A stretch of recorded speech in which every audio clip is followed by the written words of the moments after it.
Mega Love, shoutout mga idol!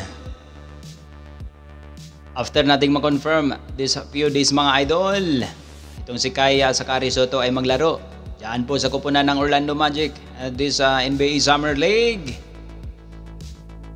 Ang tanong, makakapasok kaya si Kaya Sakari Soto sa NBA mga idol?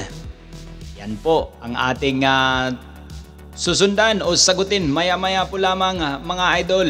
Dahil dito, ini-interview itong si Tony Ronzoni ng Wizardman mga idol. Ito po yung agent ni Kay Sakari Soto mga idol sa kanyang interview one-on-one dito sa CNN Philippines with Andre Felix mga idol.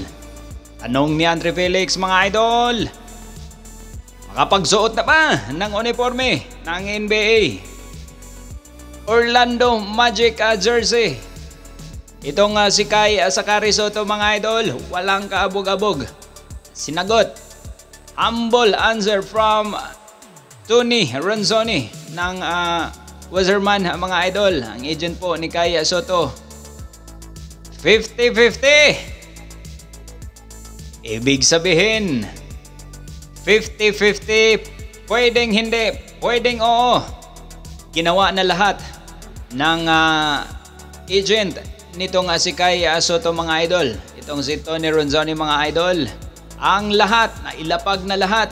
Kung baga, pupulutin o dadamputin na lang ni Kay Soto ang oportunidad na yan. Ang bula, wala na sa agent. Labas na po siya dito. Ang bula, nasa kay Kay Soto na mga idol. Kung baga, makita siya ng magandang performance dito sa Orlando Magic, dito sa Summer League, walang kaabog-abog o walang kaduda-duda. Makukuha siya.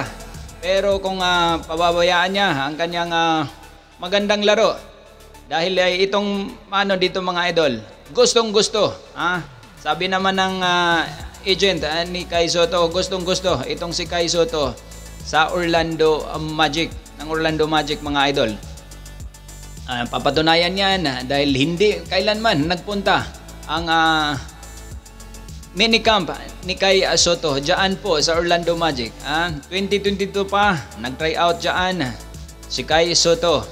Pero ang nangyari kasi mga idol, sila ang tinawagan sa kabila ng dalawa ang pinuntahan ng minicamp ng Wizardman, which is yung New York Knicks at ang Dallas Mavericks. O ito din ang isang dahilan mga idol kung bakit nangangailangan na ng sentro itong Orlando Magic mga idol. Itong apat na sentro mga idol, itong si Moritz Wagner mga idol, wala na pong kontrata ito sa Orlando Magic. Hindi natin alam kung mabigyan siya ng recontract panibago dito sa Orlando Magic. Pero itong tatlong mga idol, ililist naman natin itong si Wendell Carter Jr. dahil 2026 pa yan.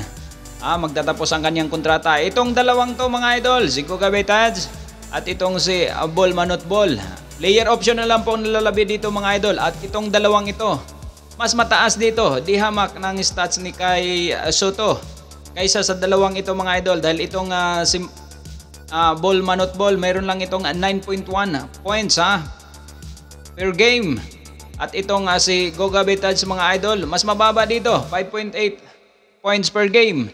Ang ating kasing kababayan mga idol is at 12.4 points per game, 7.1 rebounds per game, and of course 2.1 blocks. Di hamak na mataas talaga idol ang ating kababayang si Kay Soto dyan.